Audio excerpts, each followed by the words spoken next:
Welcome to the deep dive. We're here to unpack the big ideas, the foundational moments in history and philosophy, and really try to make them clear and useful for you today. Giving you the context you need to see why these old ideas still matter. Exactly. And today we're not talking about the headline act, maybe, but someone absolutely essential backstage. We're looking at Cleanthes of Assos. Right, Zeno's immediate successor, the second head of the Stoic school. He's this crucial figure. Zeno starts it all, Chrysippus later builds this huge system, but Cleanthes, he's the bridge. He's the one who kept the lights on, essentially, ensuring the school survived those early, very fragile years. And he really embodied its core values. And to get why he was so important, you really have to picture Athens around, 300 BCE? Yeah, it's an incredibly intense place intellectually. Philosophy wasn't just some academic exercise locked away in ivory towers. No, it was happening right there in the agora, in the public spaces. It was a real marketplace of ideas. And a fiercely competitive one. Zeno had only just set up his school in the Stoa Poikile, the painted porch. Right. And he wasn't alone. You had Plato's Academy still going strong, Aristotle's Lyceum, but also the Cyrenaics pushing pleasure as the goal, the skeptics questioning absolutely everything. It sounds exhausting just thinking about it. It really was. And Diogenes Laertius mentions loads of others too, smaller schools like the Megarians, Eleans, Eretrians, even different flavors of hedonists like the Anaxagoras and Theodorians, all competing for students for influence. Wow. So in that kind of environment, the survival of a new school like Stoicism really depended on the leader's, authority, both intellectual and moral. Absolutely. And Zeno himself, the guy Cleanthes followed, had this amazing origin story, didn't he? Yeah, completely accidental almost. He starts as a Phoenician merchant from Citium. Wealthy guy dealing in purple dye. The really expensive stuff. Exactly.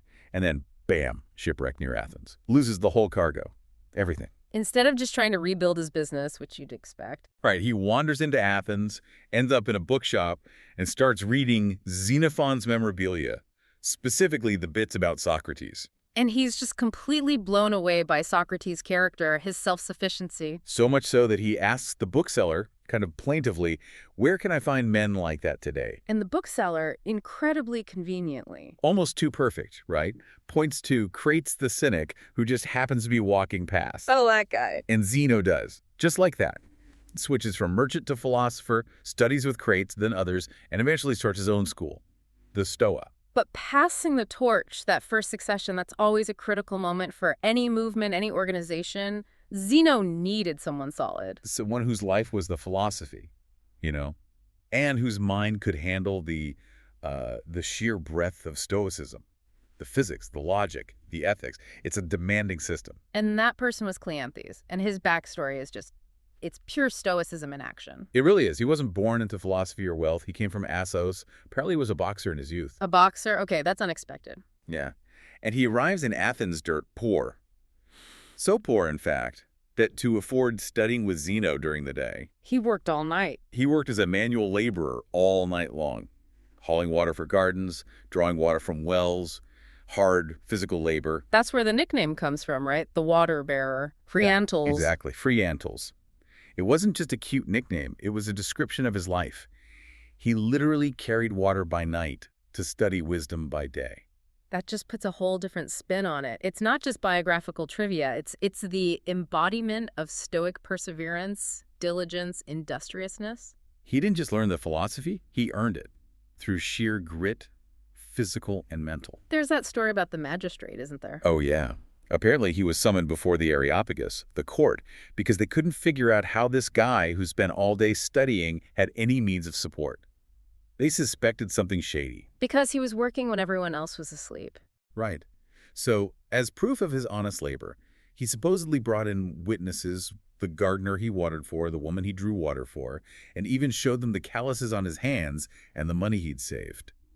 Just enough to prove he was earning his keep, honestly. That kind of dedication, that undeniable integrity must have given him immense moral authority, absolutely essential to lead after Zeno. No question. So that's our mission today. We want to really dig into this incredible figure, Cleanthes, explore his resilience, his influence, and break down the key philosophical ideas he championed. From the nature of the mind to, theology and ethics, we want to show how his work, the work of the water bearer, really shaped the Stoicism that still resonates with so many people trying to live a good life today.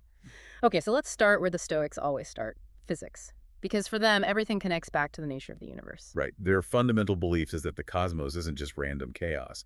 It's fundamentally rational, ordered, understandable. And this order, this rational structure, they saw it as a kind of active principle, didn't they? Sometimes calling it God or Zeus or destiny or logos. Exactly. And crucially, this active principle, this cosmic reason, is material. It's a physical thing. And our own reason, our human logos, is like a little piece of that cosmic fire within us. Precisely. It's literally embodied, a physical spark of the divine, rational structure of the whole universe. Which is a huge departure from someone like Plato, right? With his idea of an immaterial soul trapped in a physical body. A massive departure. The Stoics, especially the early ones like Zeno and Cleanthes, insisted the mind, the soul, it has to be physical, corporeal. But why? I mean, listeners might wonder, why couldn't the mind be something incorporeal? The Stoics did accept some incorporeal things like time, place, void, the lectin, or sayable. They did, but those things don't act on bodies or get acted upon by bodies in the same way.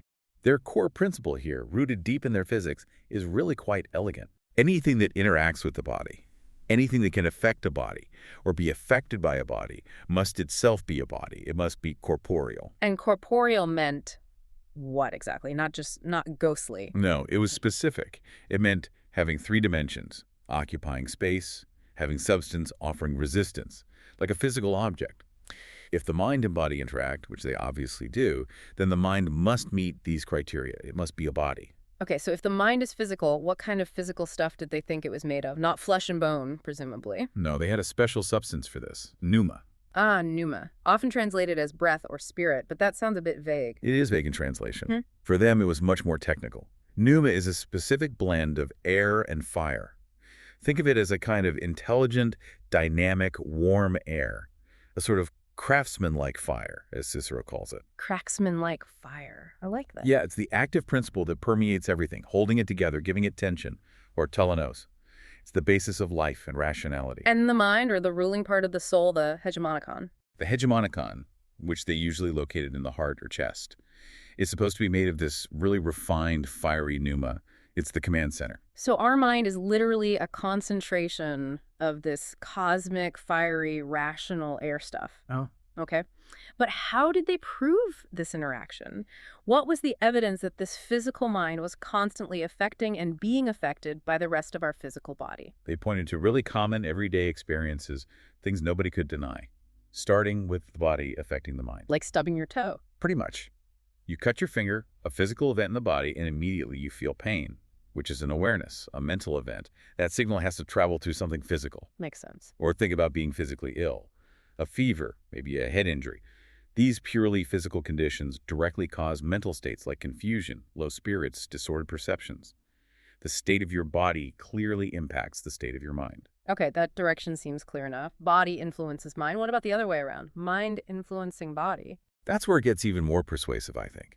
Because if the mind wasn't physical, how could a mere thought or feeling change your body? Like blushing. Exactly. Embarrassment. It's a mental judgment, right? You say, oh, I know I've made a fool of myself. And instantly, physically, blood rushes to your face. You turn red. That's a physical change caused by a mental state. Or going pale with fear. Perfect example. Fear, another judgment, something terrible is about to happen, causes blood vessels to constrict, leading to physical paleness. Or think about anxiety, racing heart, sweaty palms, erotic desire, definite physiological responses, anger, feeling hot, tense muscles. All these powerful emotions have undeniable physical symptoms. Undeniable. So Cleanthes and Zeno argued these weren't just vague feelings. These mental states, the judgments, the emotions are literally physical changes happening within the pneuma of your soul. Changes in its tension, its tononos. Ah, so an emotion isn't just accompanied by a physical change. The emotion is a physical change in your psychic material. That's the core idea. And this is the so what moment for Stoic ethics and therapy. Right. What's the payoff for believing this? The payoff is huge.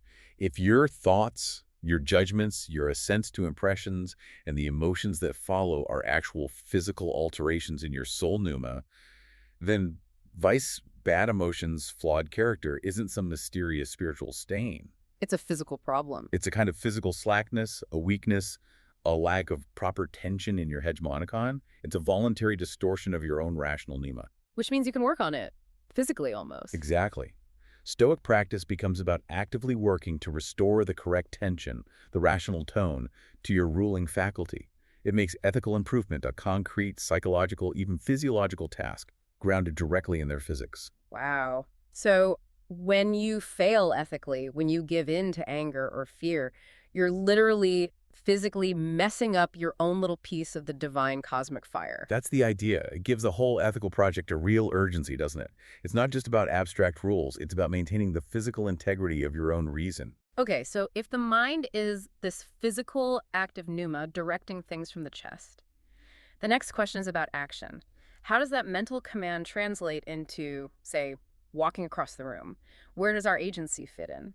Right. And this leads to a really interesting, maybe slightly subtle, but actually very important disagreement between Cleanthes and the man who followed him, Chrysippus, Chrysippus, who became the third head of the school and really systematized the everything. great systematizer. Yeah. Exactly. And they apparently debated the precise definition of intentional action. They often use walking as the standard example. It seems simple, but Where does the mental part end and the physical part begin? that's the crux of it. Cleanthes, consistent with his focus on pneuma as this transmitted force. The fiery air signal. Yeah, he defined the act of walking as the vital breath the pneuma dispatched from the mind right into the feet. Okay, so the mind sends a message, a pulse of pneuma, down to the legs and feet, like a nerve signal almost. That's a good analogy. The Mm. mind initiates, sends the command via this physical medium. And Chrysippus, he liked things neat and tidy, didn't he? Very much so. Chrysippus apparently offered a much simpler definition. For him, walking was simply the mind itself. The mind is the walking. That sounds odd. What does that even mean? Well, it seems to mean that the act of intending and initiating the walk is the essential action performed by the mind. The physical movement is just the inevitable consequence. Okay, I can sort of see that, but it sounds like, philosophical hair splitting. Does this difference actually matter? It matters immensely for one of the absolute cornerstones of Stoic ethics, our inner freedom, our agency, what they call prohairesis. Prohairesis, our volition, our core self, the faculty of choice and judgment. Exactly. That's the only thing the Stoics believed was truly up to us. Everything else, our body, health, reputation, possessions, is ultimately external and indifferent. Our freedom lies solely in how we choose, how we assent, how we judge. So how does the walking debate connect to that? Think about Chrysippus's view first. If walking is the mind itself, what happens if something physically stops you from walking? Like, you're chained up? Or paralyzed? Or just a really strong wind blows you back? Right. If the mind is the action, and the action is physically prevented, doesn't that imply that your mind itself, your prohairesis, has been thwarted?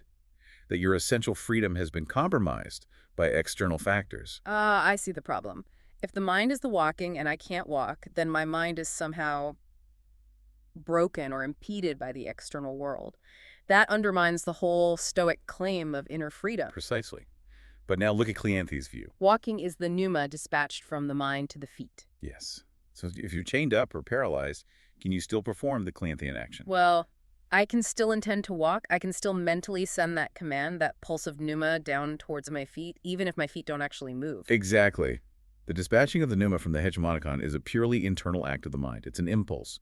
The physical execution might fail due to external factors, but the internal act of volition, the prohairesis, remains intact, complete, and free. So Cleanthes' definition creates a kind of firewall between our inner command center and the messy, unpredictable external world. Perfectly put. It secures the autonomy of the inner self. And this distinction became absolutely crucial for later Stoics. Think about Epictetus. Epictetus, who was born a slave, experienced physical constraint firsthand. Better than almost any philosopher, he constantly emphasized that our freedom lies only in our judgments, our assents, our impulses, these purely mental acts. Cleanthes' model, separating the internal dispatch from the external result, provides the philosophical mechanism for that. It's what allows someone like James Stockdale, the POW in Vietnam, A modern Stoic hero, absolutely. to maintain that even under torture, his inner self, his choice to resist, his volition, remained completely free and untouched, even when his body was completely constrained. That's the direct legacy of Cleanthes' view. The physical outcome doesn't define the moral quality of the internal act. That inner citadel remains inviolable. That's powerful stuff. And it ties back to Cleanthes' own life, doesn't it? The water bearer constantly facing physical hardship, but presumably maintaining his inner resolve to study philosophy. You can absolutely see his life experience informing his philosophy there.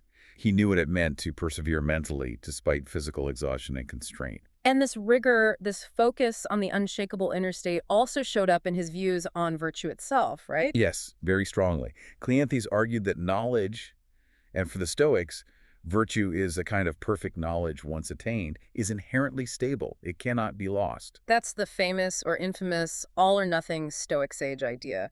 You're either perfectly virtuous and knowledgeable, or you're basically a fool. No middle ground. It is demanding, absolutely. Yep. But the logic follows from their epistemology, their theory of knowledge. How so? Why can't you just forget some virtue or slip back? Because true virtue, true Sophia, or wisdom, isn't just having a few good habits. It's possessing a complete, perfectly coherent, internally consistent system of true beliefs.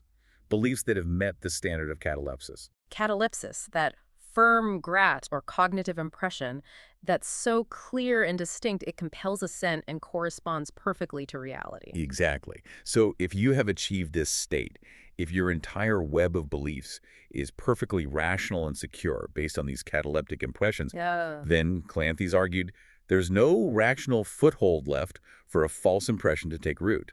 You simply wouldn't assent to anything incorrect, whether it's a practical error, money will make me happy, or a theoretical one. The universe is chaotic. So if you can't be fooled anymore, you can't fall into vice, because vice stems from false judgments. Precisely. Virtue is perfect knowledge becomes unshakable, like a mathematical theorem that, once proven, stays proven. Cleanthes really insisted on this stability. Once you reach that peak of reason, you're immune to corruption. Again, incredibly demanding. It makes becoming a sage seem almost superhuman. It is an ideal, a guiding star, but it reinforces the idea that this isn't easy. It requires immense effort, constant vigilance, deep understanding, the kind of effort Cleanthes himself embodied, hauling water night after night to pursue wisdom.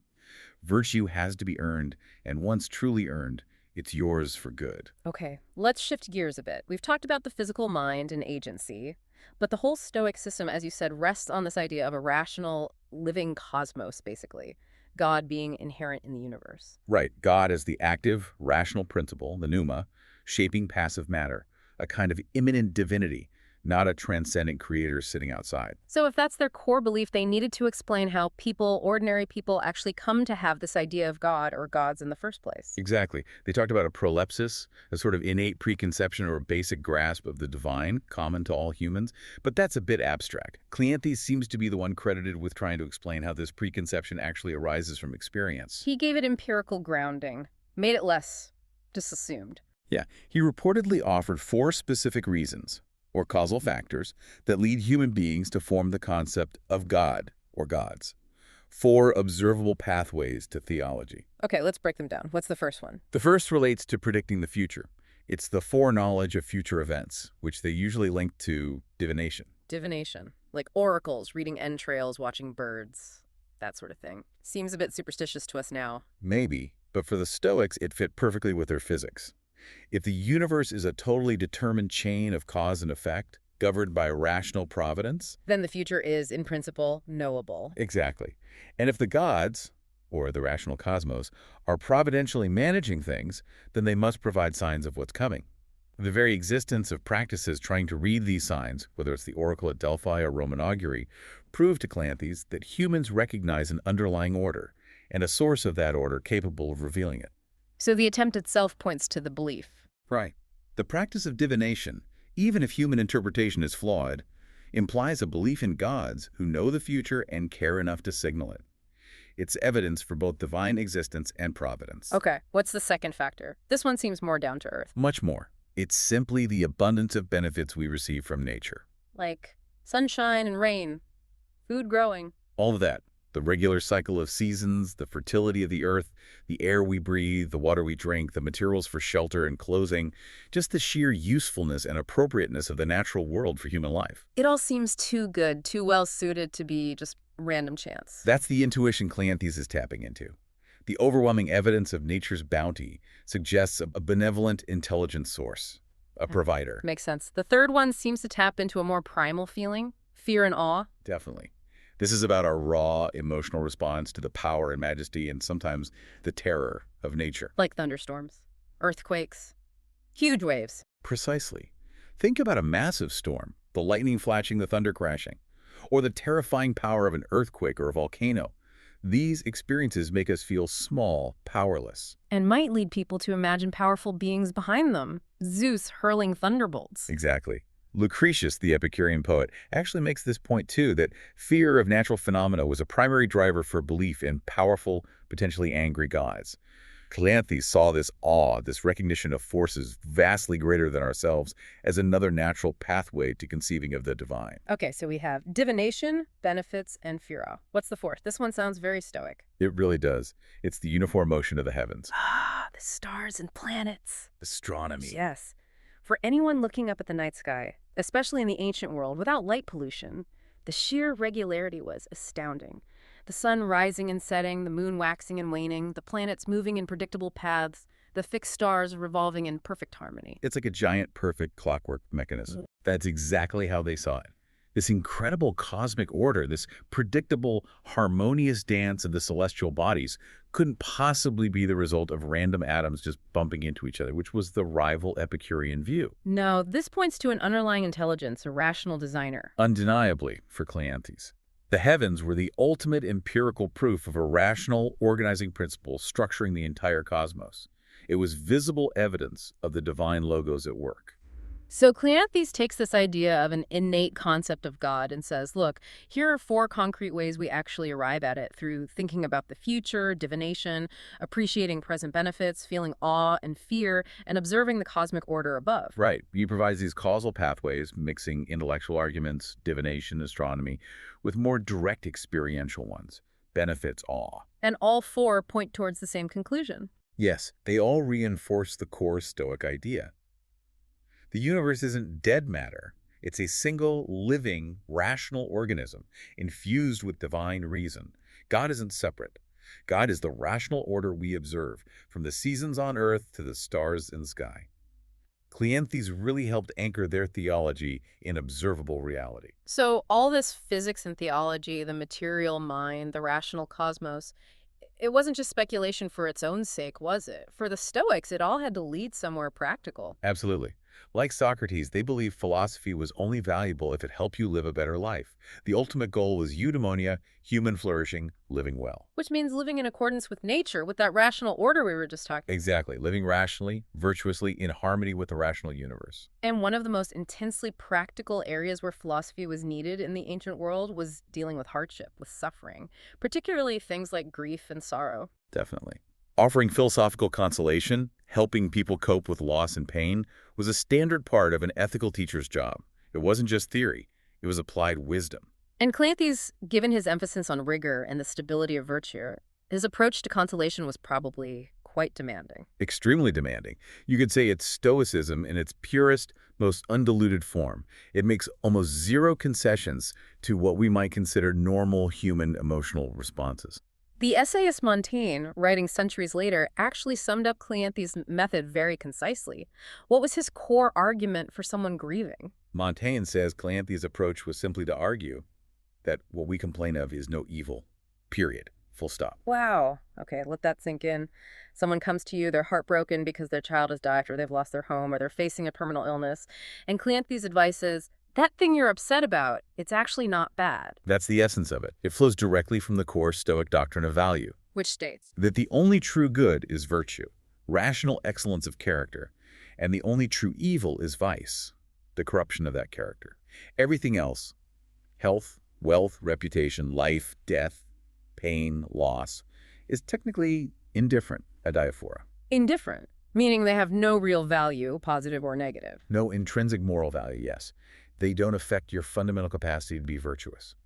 So if the thing you lost, a loved one, property, health, is not an evil, then there is, strictly speaking, nothing truly bad to be grieving about.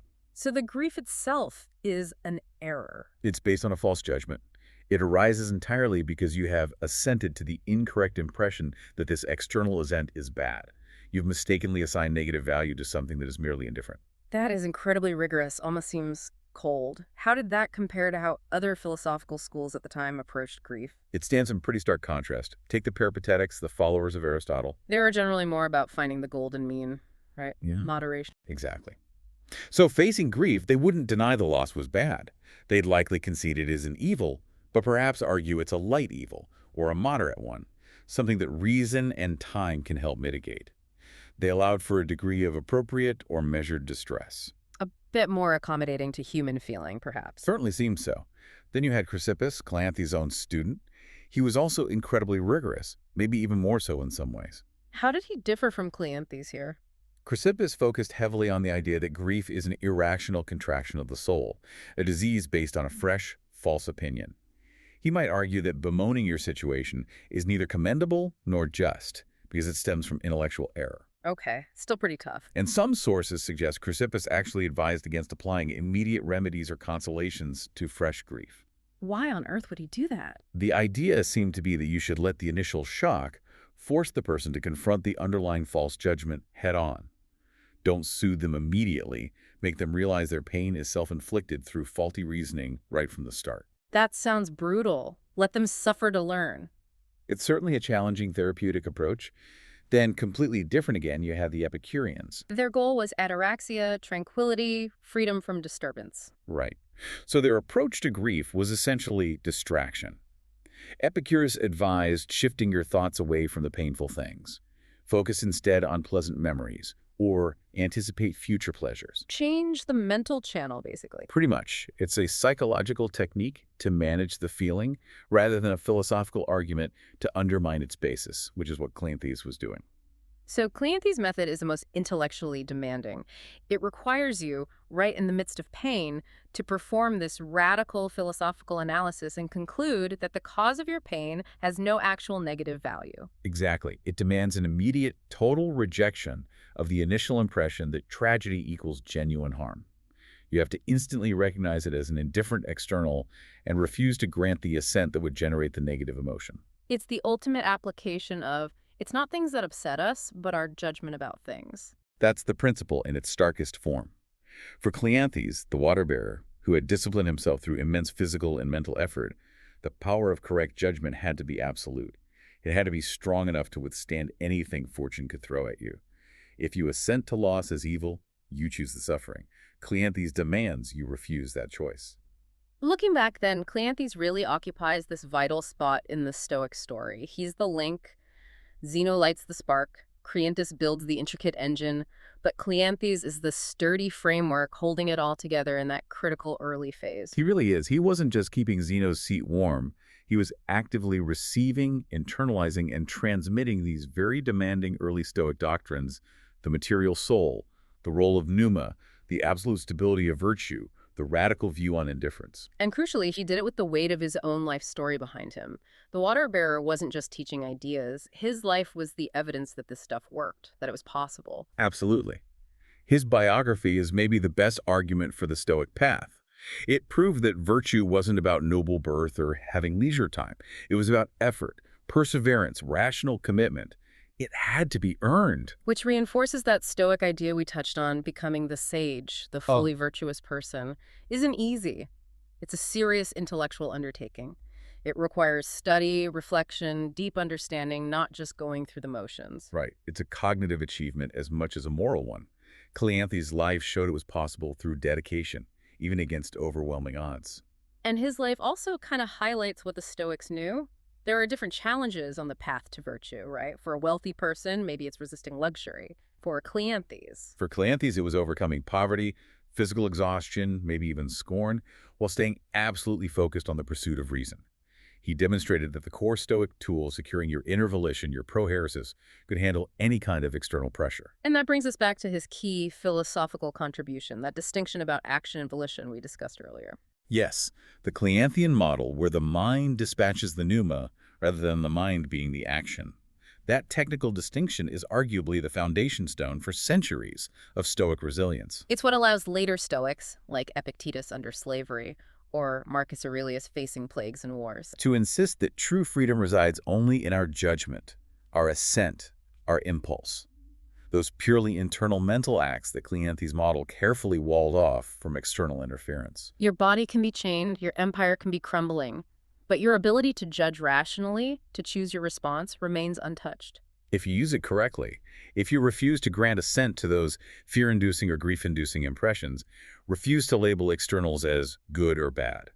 That internal power, defined and defended by Cleanthes' subtle physics and psychology, is the source of Stoic strength. It's what lets you, as they say, thrive, not just despite the world being out of your control, but almost because you understand what little truly is in your control. And Cleanthes, the former boxer, the night shift water hauler, understood that viscerally. He knew the difference between the effort you put in, up to you, and the external result, not always up to you. So understanding Cleanthes isn't just for history buffs.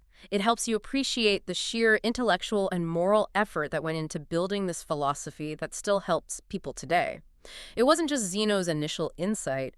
It was this process of refinement, defense, and embodiment by figures like Cleanthes. Yeah, he laid down some seriously important groundwork. The rigor he insisted on, both in theory and in his own life, is key to the enduring appeal of Stoicism. So maybe a final thought on Cleanthes. What's the big takeaway from his work? I think it's the starkness of the choice he presents. If his physics is right, the mind is material, part of a rational cosmos described by those four theological proofs. Right. Then every time you choose an irrational passion, every time you assent to a false judgment about good and evil, you're not just making a personal mistake. You are, in a way, actively rebelling against the rational structure of reality itself. You're choosing to misalign your own portion of the cosmic logos. Wow. That really does put everyday frustrations into a much larger context. It's not just me being annoyed, it's me being out of sync with the universe. Oh, that's the implication. It forces a radical perspective shift. Okay, so here's a challenge for you, the listener, to take away from this deep dive into Cleanthes. Next time you feel that wave of anxiety or frustration or anger rising when the world feels chaotic and unfair, ask yourself, which of Cleanthes' four reasons for believing in a rational cosmic order am I actively ignoring right now? Am I forgetting the constant benefits I receive?